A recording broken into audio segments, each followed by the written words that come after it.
Within the mighty ranks of the Adeptus Astartes are dozens of tried and tested veterans that have fought in countless wars throughout the long history of the Imperium of Man. The Emperor's Angels of Death can do this because they are blessed with an incredibly long lifespan that many humans struggle to obtain. Practically immortal by the standards of the majority of the Imperium, the Space Marine can live over 1,000 years. On the battlefield, these veterans drive their chapters forward, crushing the enemies of the Emperor with an efficiency forged through hundreds of years of service. Even for the elite standards of the Adeptus Astartes, these warriors showcase a determination, fortitude, and skill in battle that bolsters every Space Marine around them.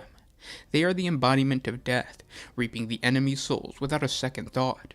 Many of these long-lived warriors have fought as part of a company command squad. Some go on to fulfill very unique roles within their chapter. No veteran battle brother manages to survive this long without having hundreds of battle honors and dozens of awe-inspiring stories. From slaying orc warlords to butchering through thousands of demons, these warriors are a walking embodiment of their chapter's glory. The veteran Space Marines on this list are not only some of the oldest living Astarte warriors, but they've also played a pivotal role in their chapter's history. Let's start by looking at one of the Blood Angel's oldest battle brothers, Veteran Sergeant Clon. This senior sergeant is rumored to be older than Dante himself, being the sergeant in command of Dante's scout squad when the Lord Commander was just a neophyte.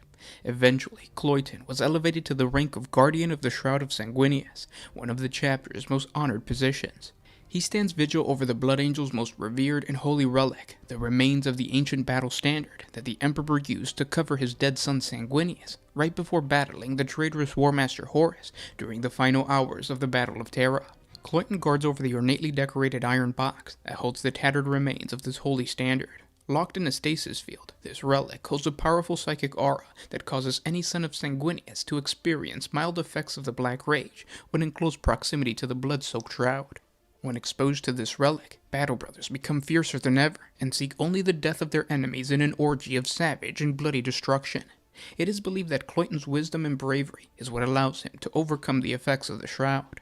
Without a doubt, this holy relic must also be responsible for the veteran sergeant's incredible lifespan.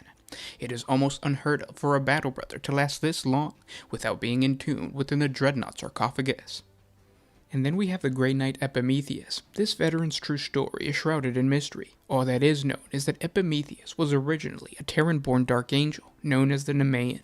Serving under the command of Luther during the Great Crusade, he eventually went on to gather a band of Black Shields known as the Dark Brotherhood that battled the traitor forces of the Alpha Legion during the Horus Heresy.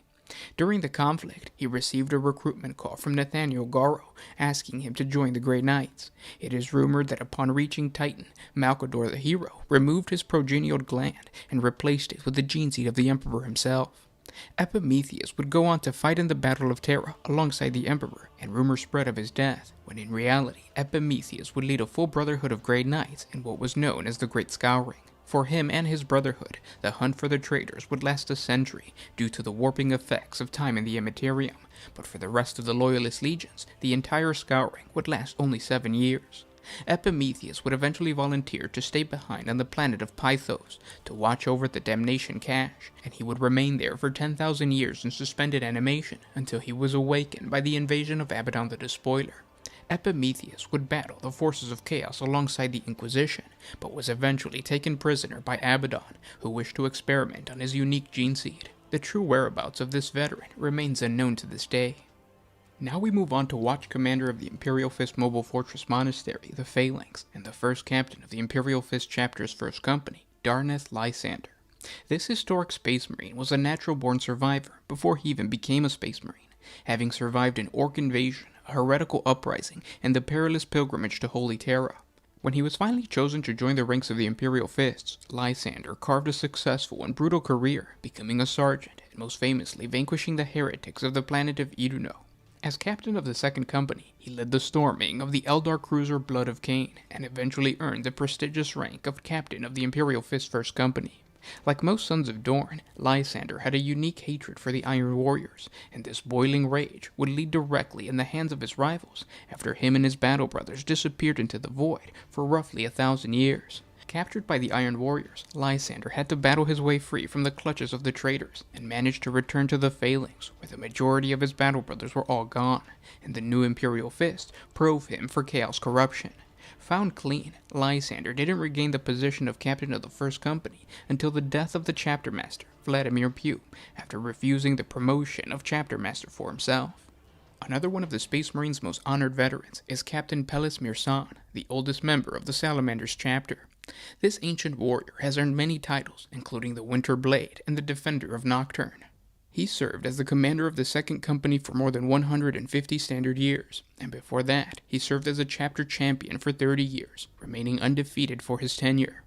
A skilled swordsman, Mir'san is a former winner of the legendary Trial of Blades. He applies his chapter's well-known discipline and pursuit of excellence to the duelist arts, as well as the creation of some of the finest power swords in the Salamander's history. He has lost nothing of his phenomenal skills at arms, despite his skin graying to the color of cold forged ash, and the light in his eyes dulling to a deep crimson.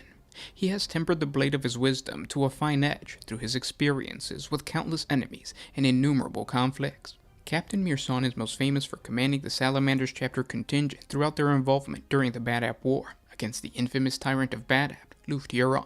Initially, the Salamanders were reluctant to get involved in the conflict, having fought alongside both the Astroclaws and the Firehawks as recent as the Lycanthos Drift campaign, and the chapter was greatly troubled to intervene on either side, despite direct calls to do so. When proof was provided to them that the Astroclaws had broken faith and were now in the service of chaos, the Salamanders were forced to act.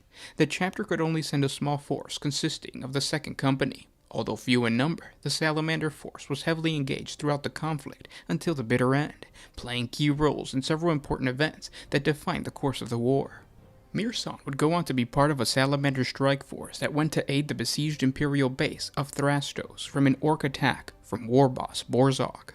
When the strike force neared the base, a hidden Orc fleet emerged nearby and attacked the Salamanders. The outnumbered strike force was then forced to fight their way clear of the ambush, but dozens of battle brothers were slain by the Orcs. Mir'san was amongst the Salamanders who survived, and he vowed to take revenge against Borzog. To this day, he hasn't, because Orcs are the best. Mir'san would have more success when he commanded a demi-company of Salamanders to aid in the defense of the Cardinal World of Benediction in the Veritas subsector. As the Wordbearer forces closed in on the Grand Cathedral City, the faith of the Adeptus Ministorum priests and the other faithful of the God Emperor within unleashed a phenomenon of the psychic awakening. Skull-faced spirits of the blessed Imperial Dead emerged from the warp to wrap the Cathedral City in a wall of power, later called the Saints' Wall. They banished the demons aiding the Wordbearers back into the Immaterium.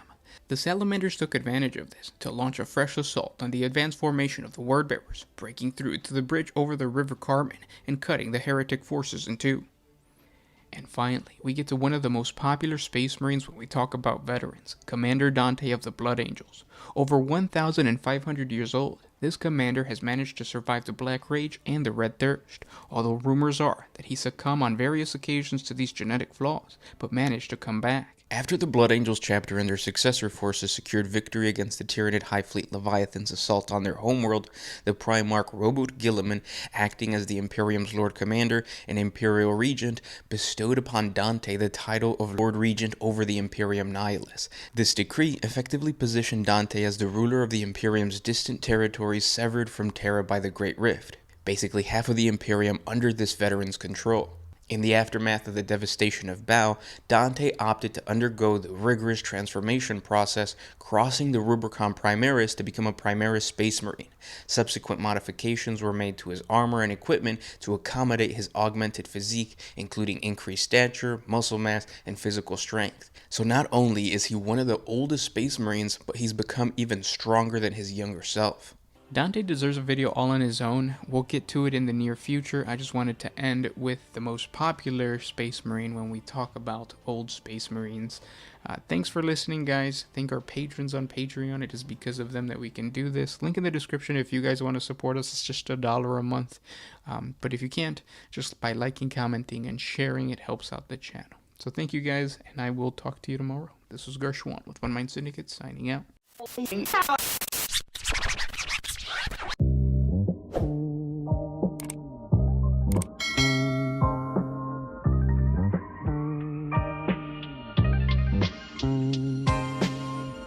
Always used to put my freedom first in any situation.